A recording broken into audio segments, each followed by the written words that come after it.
Hi, and welcome back. It's Wednesday, November the 4th. Not the day after the election, but the day after Election Day. Let's go with that. Local election results are over and done with. I'll have those for you in just a few moments, as well as statewide races, which tie to home as well. And I'll touch briefly on our, of course, presidential race, which is still literally up in the air, hangs in the balance of a few states, even though that balance has been leaning a little more in one direction in the past 6 hours compared to during the course of the overnight.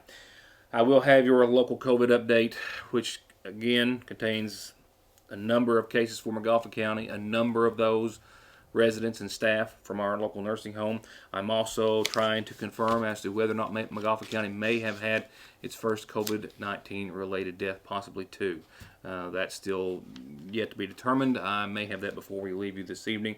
Your state update, I've got an arrest of a Saggersville woman who, after being jailed in the Big Sandy jail, gave deadly drugs to two other inmates which overdosed in the holding cell they all were sharing at the time, and a host of other news and information. Let's go ahead and begin with election 2020 local coverage at this time. As you are well aware, as I told you prior to last night's program and just before a brief one last night, due to the pandemic and the makeup of this election, no live election results, there were some local races on the ballot. Here in McGoffin County, Donald Trump carried McGoffin County almost 4-1. 4,168 votes to Joe Biden's 1,213. McConnell also easily carrying McGoffin County 3852 to Amy McGrath's 1392. Hal Rogers, also another Republican, easily carrying McGoffin County 4361 to 1069 for Matthew Best. John Blanton, 4,290 in McGoffin County to Democrat Ansel Smith's 1,136. Four races, four Republicans, all almost 4-1 over Democratic challengers for McGoffin County. That's just interesting to note. As for other races in the Justice of the Supreme Court for the 7th District, that was a race between Robert Conley and Chris Harris in about 20 to 22 counties, including McGoffin. Robert Conley carried McGoffin County 2,732 to Chris Harris's 1,669. I'll have those and other state totals or race totals for you in just a few moments.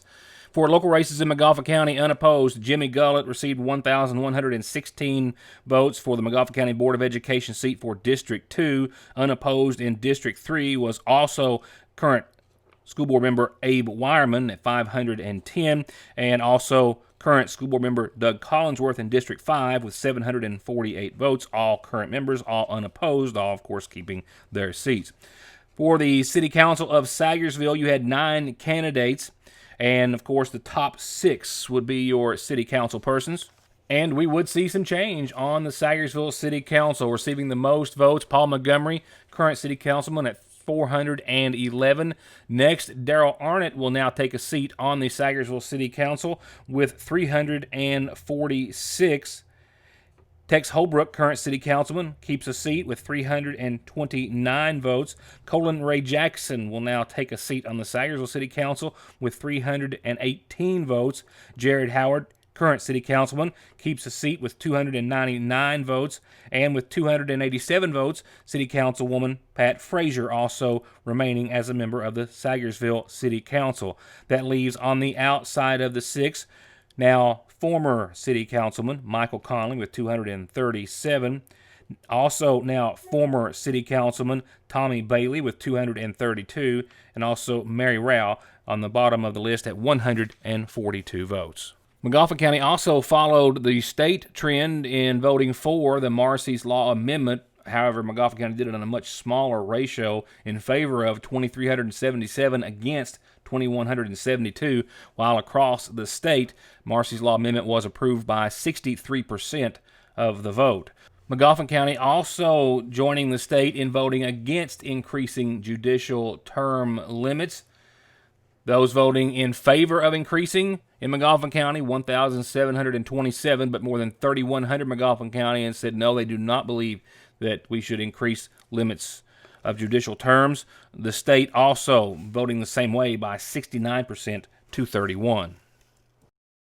Turning to our state representatives race in the 92nd District, John Blanton carrying his home county of Magoffin easily over former 92nd State Representative Ansel Smith, 4,290 for John and 1,136 for the Democrat Ansel Smith. As for the race, Blanton keeps his seat with 11,440 total votes. Ansel Smith came in at 4,524 for their district. And one other district I'll just throw in real quickly for the state Senate seat, District 29, Johnny L. over Johnny Ray. Johnny L. Turner, 54% at 22,422 votes. Johnny Ray Turner, 46% and just under 19,500 votes. For statewide results, Hal Rogers easily defeating Matthew Ryan Best statewide. Hal Rogers receiving 84% of the vote. Robert Connolly winning the 7th District for the Supreme Court over Chris Harris. Total of 90,388 votes, 72,357 for Harris. The 7th Supreme Court District includes 22 eastern and northeastern Kentucky counties, including Magoffin. Other state races for the U.S. House District 6, after a slow start for him, Central Kentucky did go with U.S. Representative Andy Barr of Lexington. His Democratic challenger, Josh Hicks, was leading the way for quite some time, but Barr came out on top with 214,268 votes, and with Hicks 149,739, and of course U.S. Senate Majority Leader Mitch McConnell had an easy 20-point win over Amy McGrath. And his status as Majority Leader technically at this hour still unknown. He did say this morning he felt to be in a good position to keep his status as Senate Majority Leader. There are still some races out there which will determine that. A lot of races still being watched. Of course, a lot of states still being watched, as we still, of course, don't know who the next president of the United States will be, Biden or Trump. But what I can tell you wholeheartedly is that for a second straight presidential election, Trump did better than many of the public opinion polls and surveys. This is not a statement of support for or against Trump or Biden. This is just an observation that polls, again, heavily favored the Democratic Party and were completely off base. We're talking about pollsters. People paid big money to get this right. The media then reporting those numbers. And if I did my job with that much accuracy, I'm sure I wouldn't be with you here each and every night. Who's to fault? The polling? The media? By and large? That's for another story. With this afternoon's key battleground win in Wisconsin, which may have happened while you were at work, for Biden, Trump's re-election became a little less of a possibility. Electoral votes standing at 248 to 214. Biden in the lead, of course. Still in the balance, 6 with Nevada, 16 with Michigan, 20 in Pennsylvania, North Carolina 15, 16 from Georgia, and 3 for Alaska. All of those states, at last report, were separated by only a few thousand votes for one candidate or the other, which will likely signal several recounts from either of the candidate which loses in either of those states, I do believe, like the one that President Trump has already requested for Wisconsin. I've tried to get some sort of a handle on the presidential election all day, whether we would have some sort of finality to it by the end of the week or end of next, and I don't think there's anyone who can say that with any certainty at this point. As for the Democratic leaders, well, they took a hit. They were working to increase the majority of the House of Representatives, but it went the other way to some degree. They still have the majority, but they lost some of the all-important seats that they picked up in 2018, and they were hoping to convert or flip a lot of other ones that were held by some Republicans that they thought were weak. That didn't happen. Looks like they lost seats that they picked up in Iowa, Florida, and Oklahoma, and New Mexico in 2018. Rather than expanding their 16 to 17 seat advantage in the House, it appears as though the Democrats will actually see that margin shrink down to possibly single digits. That's still actually yet to be determined. What effect will that have? Well, the shrinking numbers could mean that with such a more slim majority, Nancy Pelosi might not be able to hold out for that $3 trillion coronavirus package that she has been pushing for well before the election for weeks and months. Will there be more pressure on her now with fewer people in the House to get that deal done? Hopefully sooner than later. Well, we'll have to wait and hopefully see. That's all I've got for you on the election. But I've got a lot of COVID information, but I've also got some other news that we'll need to share with you. So stay tuned. I'll be right back.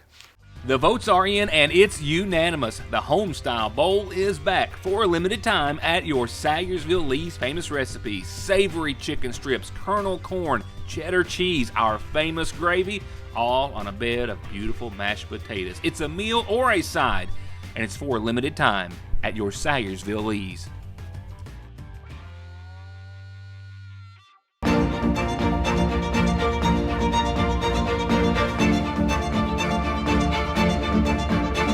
I'm Dr. Jason Zimmerman at Highlands ARH, the healthcare system of Appalachia. Nearly everything today is about being safe and well, and Parkway Pharmacy has two great ways to get your prescriptions quickly, safely, and conveniently. Simply pull up curbside and call and let them know you're there, or circle around the building and drive through. And just in, a fresh inventory of Atalo, premium CBD oil and cream products for managing pain, anxiety, depression, rest, digestion, and more. All at Parkway Pharmacy in Salyersville. It's the most wonderful time of the year, and to make it even better, the Appwire holiday sale starts now with great deals on select Samsung devices. The best devices, like the Note 20 Ultra and Galaxy S20 Ultra, are up to $400 off all month long while supplies last. Or pay even less with a great device like the Galaxy S20 and save over $10 a month off the normal price on the Appalachian Advantage. We are you. We are Appalachian Wireless. Go with AllPro and you'll always get a perfectly finished project backed by decades of experience and thousands of satisfied customers. Always with the best prices on everything from small to large remodels, bathrooms to kitchens to entire homes, or turnkey new construction on everything from garages, homes to retail space. And seamless gutters too. And AllPro still offers 0% financing for up to 18 months and long-term low interest rates on those big projects. For an estimate, call this family-owned business today. Be sure and pick up tomorrow's edition of the Saggersville Independent, a full breakdown on local election results and a lot of other election news as well. My editor, Heather Oney, also working on a story that she has picked up out of Johnson County about a McGoffin County woman who has been charged with first-degree promoting contraband. This after an arrest, one of two at least here. I believe she was arrested actually 2 times in just about as many days here in McGoffin County. Nevertheless, after being found as the passenger in a vehicle taken to the Big Sandy jail, and while sharing a holding cell with other individuals, she passed drugs that she had snuck into the jail to those, and 2 of those people overdosed. Arrest citations that I have indicate that last week on Tuesday, I believe it was, 28-year-old Kayla Fletcher of Saggersville was arrested at around 5 o'clock. She was found to be a passenger in a vehicle that was stopped due to police trying to find a driver who was reportedly under the influence. Trooper Michael Zach Haney with the Kentucky State Police in Post 9 made a traffic stop on the vehicle and arrested the driver for DUI and first-degree possession of a controlled substance and other drug-related charges. Fletcher, meanwhile, according to court records, was also under the influence and admitted to the officer that she had taken some sort of prescription medication that was not prescribed to her and smoked pot, and that also she had several needles in her purse. There were also several found in the vehicle around the passenger area. She was taken to the Big Sandy Regional Detention Center on a charge of public intoxication and possession of drug paraphernalia. Now, the second police citation says that the same trooper, Haney, was called back to the jail about 5 hours later in response to 2 inmates being taken to the hospital. Upon his investigation, he determined that while Fletcher was in the holding cell, she retrieved a small baggie of a powdery substance from a body cavity and then gave it to another female in the cell, and from there to another male that was also in that same holding cell. They both tried the drug and both overdosed and were taken to the hospital after being Narcaned, either on scene and or en route to the hospital via the ambulance. Fletcher admitted to the officers on the scene that the substance was heroin laced with fentanyl. The inmate's identity and condition, the two that overdosed, has not been listed or named in any documents that we can find at this time. Fletcher, for that incident, was charged with first-degree promoting contraband. Well, just to let you know, I don't think I'm going to have to tell any of the deer hunters out there, we have, of course, the fall colors, which are quickly falling and just about gone any day, but some other signs of the season. Deer hunting, modern gun season, is just about ready. It opens up November the 14th, and about 300,000 Kentucky hunters take to the hills each and every year. The deer herd also draws thousands of hunters from other states as well throughout the different seasons. I mean, we're talking about $550 million of economic uplift each and every year from deer hunting alone. Deer hunters actually annually spend more than $350 million in the modern gun deer season, which produces the majority of Kentucky's annual deer harvest. That is just around the corner, and we're trying to put together maybe a little contest of some sorts from the Saggersville Independent where you can send us in some pics of your prize, and we might share them all. I'm not sure yet. Just working on it. Thought it was a good idea. We'll see how that pans out. Next, tonight's McGoffin Farm Bureau community calendar. The annual Veterans Day dinner that's always held by our Saggersville Masonic Lodge and Rainbow Girls, of course, has been canceled because of the pandemic, but they still want to feed our local veterans a great meal and give them a little bit of time off with their family. So instead of the traditional dinner, they're going to have a takeout-style chili dinner. That's chili and the peanut butter and syrup sandwich and the dessert and the drink and everything. Saturday the 14th, from noon till 4 at the Masonic Lodge behind the courthouse, where all veterans and your families are asked to come by, drive by, and someone will bring out your meals to you, and you can go on your way and be happily fed, we hope. All precautions will be taken to keep it as safe of an event as possible. They hope that you'll stop by, veterans. That is the 14th, noon to 4. I will remind you, the next McGoffin County Community Blood Drive has been set for in a couple of weeks, Monday, November the 23rd at the Saggersville First Baptist Church. All donations will be tested for COVID-19 antibodies. Let me say that again. All donations will be tested for the antibodies, so that it's a win-win-win-win all the way around. Also, you get a free T-shirt while supplies last. 23rd, 1 to 5, Saggersville First Baptist Church. That's all I've got in the calendar, except to remind you, this is how you get announcements like these, birthdays and anniversaries too, on the show. And if you want birthdays and anniversaries and birth announcements in the paper, email them to Jo at saggersvilleindependent.com. She'll make sure that they are there. Making sure that we know of our lost loved ones and family and friends in the community is the McGoffin County Funeral Home with nightly funeral services. And tonight they tell us of the passing, I'm sad to announce, of 87-year-old Ross Allen of Saggersville. Ross passed away on today's date. Arrangements are still being made by the family and to be announced soon by the McGoffin County Funeral Home.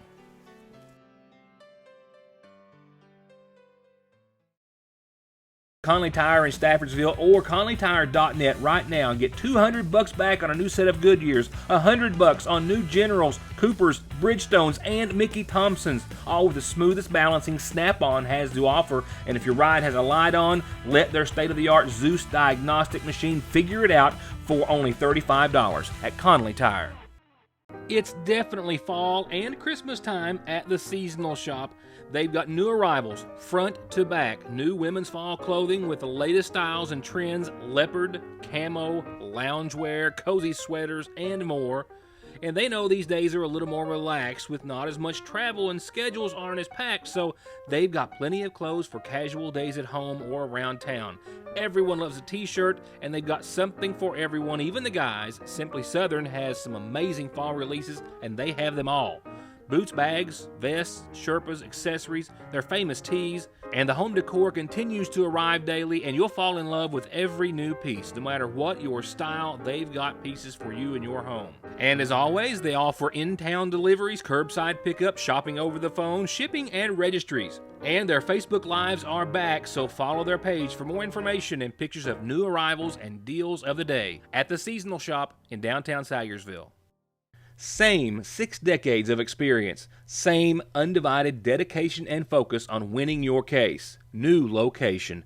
The law offices of McFarland and Tinker are now located on Route 114 in the former Magoffin Farm Bureau location. Motor vehicle accidents, Social Security disability, SSI claims, wrongful death and workers' compensation and work injury cases. Call 349-9000. McFarland and Tinker. Let's begin with state numbers tonight, where another day well into the upper thousands has become a very, very sad normal for Kentucky's COVID-19 cases. So we continue to see high cases. Today we have 1,635 cases. Now this is a little bit below last week's. It's still, I believe, in the top 10 highest cases we've seen. One thing we don't know is if it's impacted by Election Day yesterday, because we've always seen the day after a holiday potentially be a little bit lower, but we don't know that yet. But 1,635 cases is way, way too many. It brings our overall number of cases to 113,009. 113,009. Our numbers hospitalized go up every day. We're now at 1,066 in the hospital with COVID. On the ICU, 286 Kentuckians today. It was 259 yesterday. These are a lot of Kentuckians that are fighting for their lives. 125 Kentuckians on a ventilator with COVID, just 116 yesterday. Test positivity continues to be far too high, 6.30% today.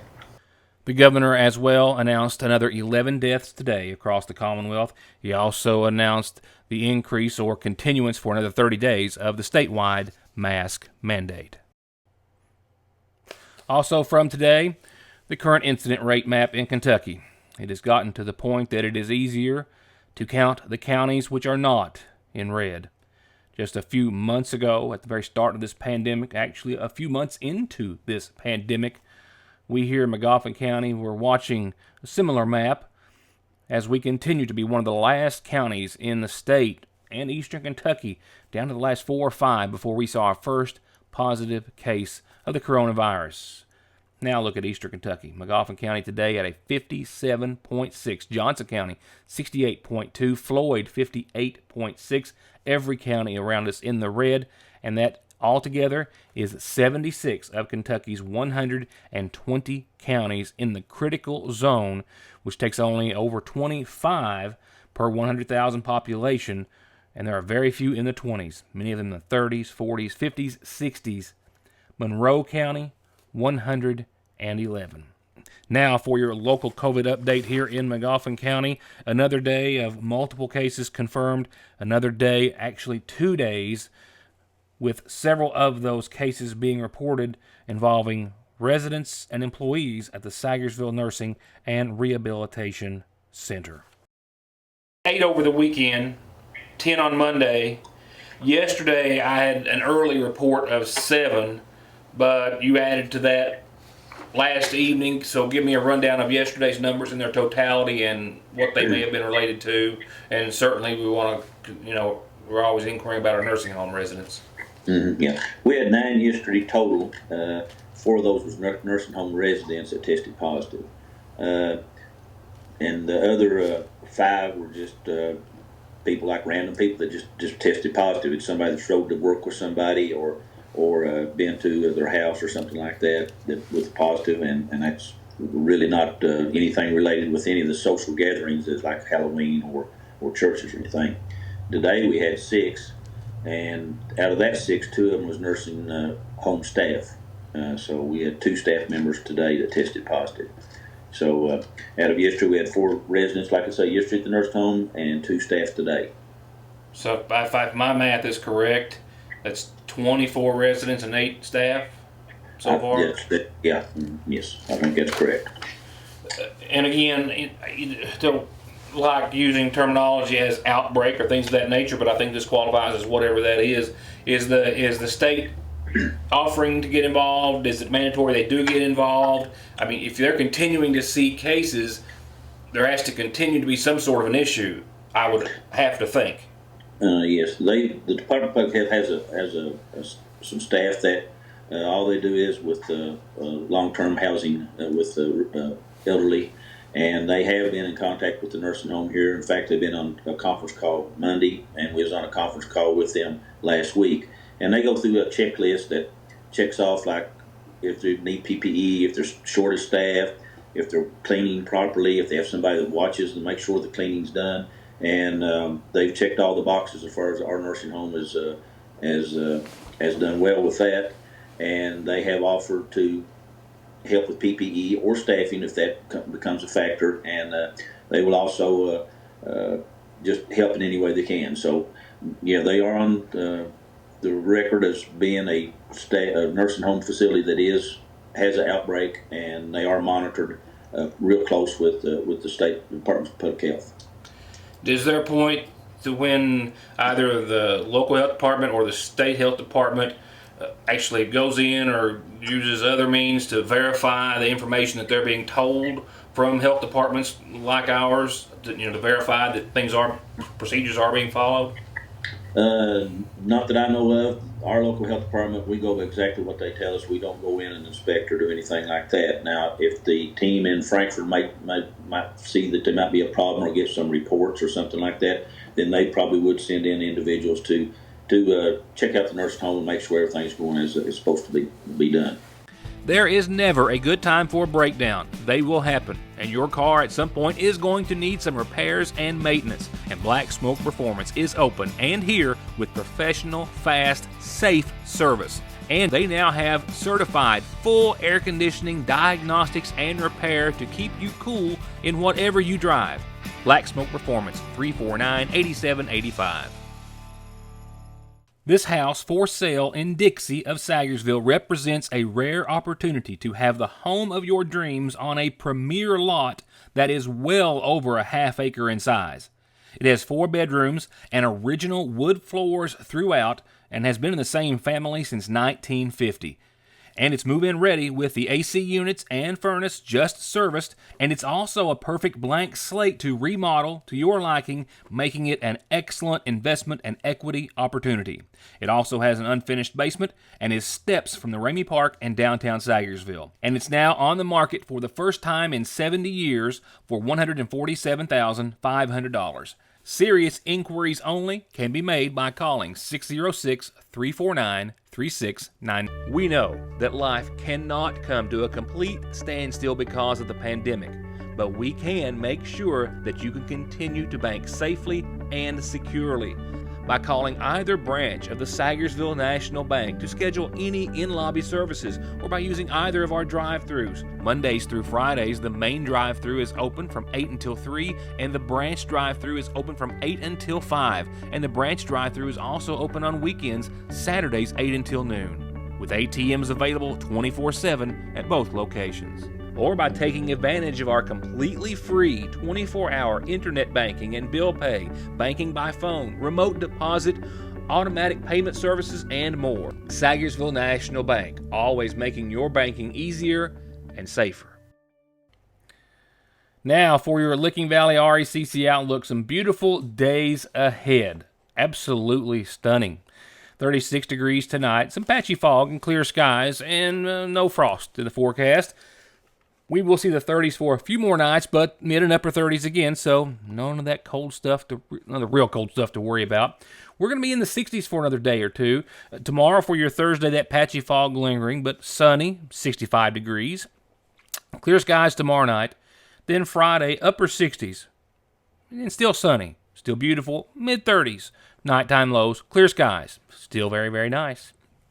Your weekend, well, it's even better. We're going to hit the 70s for your Saturday, right around 71 for the first half of your weekend, and 44 degrees for that night, so well above the 30s, mostly clear, and an absolutely picture-perfect start to your weekend, albeit shorter daylight-wise, so you don't have as much time to enjoy it unless you get up super early. Sunday, though, another round of it, so if you don't get to enjoy this Saturday, this Sunday is going to be just as perfect at 72, mostly sunny, partly cloudy that night. And if you're due for a 3-day weekend or something, long overdue, this might be one you want to take it on. 70 4 degrees. Monday, mostly sunny, partly cloudy that night, and look at the nighttime low, mid-50s that night. Now, that is out and ahead of our first chance of showers for the entire forecast, and that rolls around Tuesday of next week, albeit still partly sunny and 74, but a 30% chance of some showers that might increase to 40 or 50 by Wednesday, with temperatures maybe backing off just a bit as a result. Still beautiful. And that's going to wrap it up for this Wednesday. Thank you all for being here. I'll see you back here on what's going to be another beautiful evening tomorrow on your Thursday. And like I said, a few more nice days to follow that as well. Enjoy them while you can. You know what will be here before you know it. Christmas and winter and all that. Let's just not talk about that anymore. Good night. Thank you for watching. See you tomorrow.